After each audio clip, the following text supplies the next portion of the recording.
பூஞ்சோலை மாணவர்கள் அனைவருக்கும் வணக்கம். இன்னைக்கு 6 ஜனவரி 2026 செவ்வாய்க்கிழமை நியூஸ் பேப்பர் பார்க்க போகிறோம்.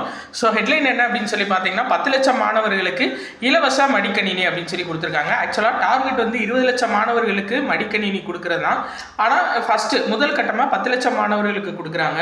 இதோட தீம் என்ன அப்படின்னு சொல்லி பார்த்தீங்கன்னா உலகம் உங்கள் கையில் அப்படின்ற தீமில் இந்த லேப்டாப் எல்லாமே கொடுத்துருக்காங்க. இலவச மடிக்கணினிகள் மாணவர்களுக்காக, சரிங்களா? அதே மாதிரி சீனாவிலிருந்து வரக்கூடிய வணிகர்களுக்கு மின்னணு விசா அறிமுகம் செஞ்சுருக்காங்க இந்தியா. இந்த விசா வாங்குறதுக்கு அவங்க டைரெக்டாக போய் அப்ளை பண்ணணும், டைரெக்டாக இன்டர்வியூ அட்டன் பண்ணணும், அந்த மாதிரிலாம் எதுவுமே கிடையாது. இவங்க வந்துட்டு ஆன்லைனில் அப்ளை பண்ணால் ஆட்டோமேட்டிக்காக இந்த விசா கிடச்சிடும். மெயினாக சீன வணிகர்களுக்காகவே இந்த விசா வந்து அறிமுகப்படுத்தியிருக்காங்க. சரியா? ரைட்டுப்பா. அடுத்தது பார்க்கலாம். இன்னைக்கு நியூஸ் வந்து ரொம்ப ரொம்ப கம்மி தான், நிறைய நியூஸ் கிடையாது, எல்லாமே அரசியல் சார்ந்த நியூஸ் தான் இருந்துச்சு. நம்ம நேராக இந்தியா பேஜுக்கு வந்துட்டோம் அப்படின்னா ஒரு சில நியூஸ் இருக்குது. இந்தது முக்கியம். என்ன அப்படின்னா ஐநாவோட பெண்கள் அமைப்போட தமிழக அரசு ஒப்பந்தம் பண்ணியிருக்காங்க. இது பாருங்கள், இந்த தான் மெயின். என்ன நோக்கம்? அதோட நோக்கம் என்ன அப்படின்னா பாலின சமத்துவ முன்னோக்குடன் நீடித்த வளர்ச்சி இலக்குகளை அடைதல், பாலின பாகுபாடற்ற திட்டமிடல், வரவு செலவு திட்டத்தை வலுப்படுத்துதல், பொருளாதார வலுவூட்டலுக்கான வாய்ப்புகளை பெண்களுக்கு ஏற்படுத்துதல், இதெல்லாம் வந்து ஒப்பந்தம். சரிங்களா? கொடுத்துருக்காங்க பாருங்களேன். பாலின சமத்துவம் அனைவரும் உள்ளடக்கிய வளர்ச்சி வகையில் ஐநா நாடுகள் பெண்கள் அமைப்புடன் தமிழ்நாடு அரசுக்கும் புரிந்துணர்வு ஒப்பந்தம் ஏற்பட்டுள்ளது அப்படின்னு கொடுத்துருக்காங்க. இந்த வார்த்தைகள் தான் மெயின். அது என்னென்ன இலக்குகள் அவங்க சொல்லியிருக்காங்க அப்படின்றது தான் ரொம்ப ரொம்ப மெயின். இதெல்லாம் மெயின்ஸ் எக்ஸாமுக்கு கேட்கக்கூடிய ஒரு இன்ஃபர்மேஷன்ஸ். சரிங்களா? அதை ஞாபகம் வச்சுக்கோங்க. இது பாருங்கள், ஸ்வீடனில் உள்ள ஐக்கிய நாடுகள் சிறுவர் நிதியத்தின் புத்தாக்க அலுவலகம் தமிழகத்தை தேசிய அளவில் முதல் மாநிலமாக தேர்வு செய்துள்ளது. அதாவது சிறுவர்கள் சார்ந்து ப்ளஸ் பெண்கள் சார்ந்த நலத்திட்டங்களை பொறுத்தவரை ஸ்வீடனில் ஐக்கிய நாடுகளோட சிறுவர் நிதியம் இருக்குது. அதோட புத்தாக்க அலுவலகம் நம்ம இந்திய அளவில் தமிழ்நாட்டை தான் முதன்மை மாநிலமாக தேர்ந்தெடுத்திருக்காங்க. சரியா? ஸோ இதையும் மெயினாக ஞாபகம் வச்சுக்கோங்க. அடுத்தது பார்க்கலாம். ரைட்.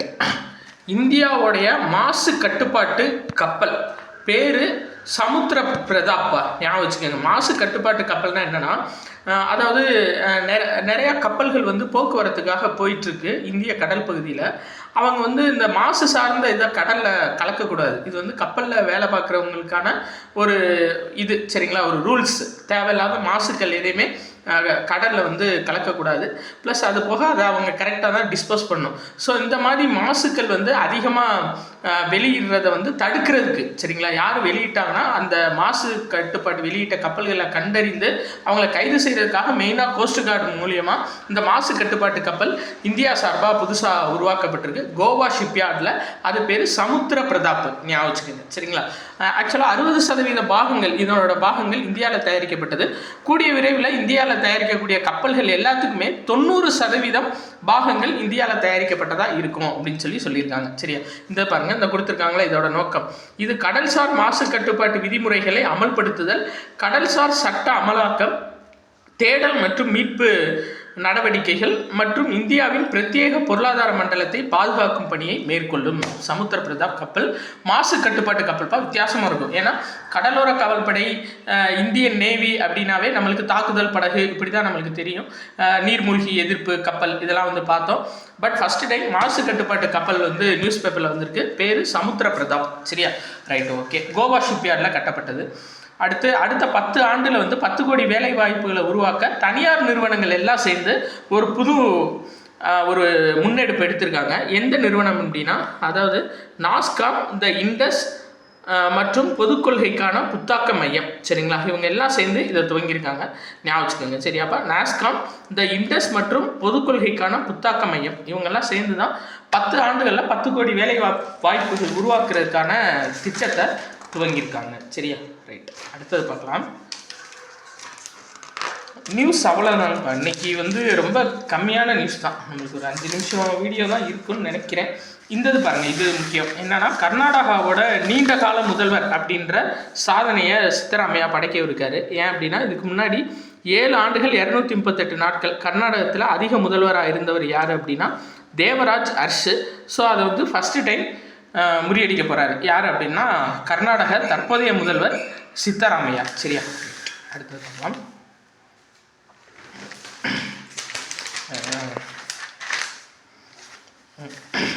இந்த கேலோ பீச் கேம்ஸ் விளையாட்டு போட்டி துவங்கியிருக்கு. சரிங்களா, ரொம்ப ரொம்ப முக்கியமா இந்த கேலோ பீச் கேம்ஸ் விளையாட்டு போட்டி எங்கே துவங்கியிருக்கு அப்படின்னா டையூவில் துவங்கியிருக்கு. சரியா, இந்தியாவின் அதாவது கேலோ இந்தியாவின் 2ஆம் ஆண்டு கடற்கரை விளையாட்டு போட்டிகள் பீச் கேம்ஸ் டையூ நகரில் துவங்கியிருக்கு. சரியா, டையூ டாமன் சொல்லுவோம்ல, அதில் அந்த டையூ நகரில் துவங்கியிருக்கு. எங்கே அப்படின்னா இந்த கோக்லா கடற்கரை. இது சம்மந்தமாக இங்கே கொடுத்துருப்பாங்க பாருங்களேன். இந்த கோக்லா கடற்கரை அப்படின்றது நீலக்கொடி அங்கீகாரம் பெற்றது. அதாவது எந்த கடற்கரை வந்து சுத்தமாகவும் சுற்றுச்சூழலுக்கு உகந்ததாகவும் இருக்கோ அந்த கடற்கரைகளுக்கு தான் நீலக்கொடி அந்தஸ்து கொடுப்பாங்க. ஸோ அப்படி நீலக்கொடி அந்தஸ்து கொடுக்கப்பட்ட டையூவில் இருக்கக்கூடிய கோக்லா கடற்கரையில் தான் இந்த பீச் கேம்ஸ் விளையாட்டு போட்டி நடைபெறுது. கேலோ இந்தியா பீச் கேம்ஸ் விளையாட்டு போட்டி. சரிங்களா, ரைட், அடுத்தது பார்க்கலாம். வேற அவ்வளோதான்.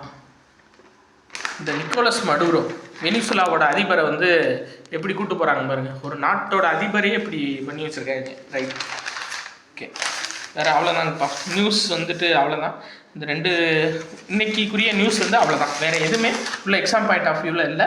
வேறு எதுவும் நான் எதுவும் சப்போஸ் விட்டுருந்தேன் அப்படின்னா அதை வந்து நீங்கள் கமெண்ட்டில் கண்டிப்பாக போடுங்க, நம்ம பார்த்துக்கலாம். நன்றி.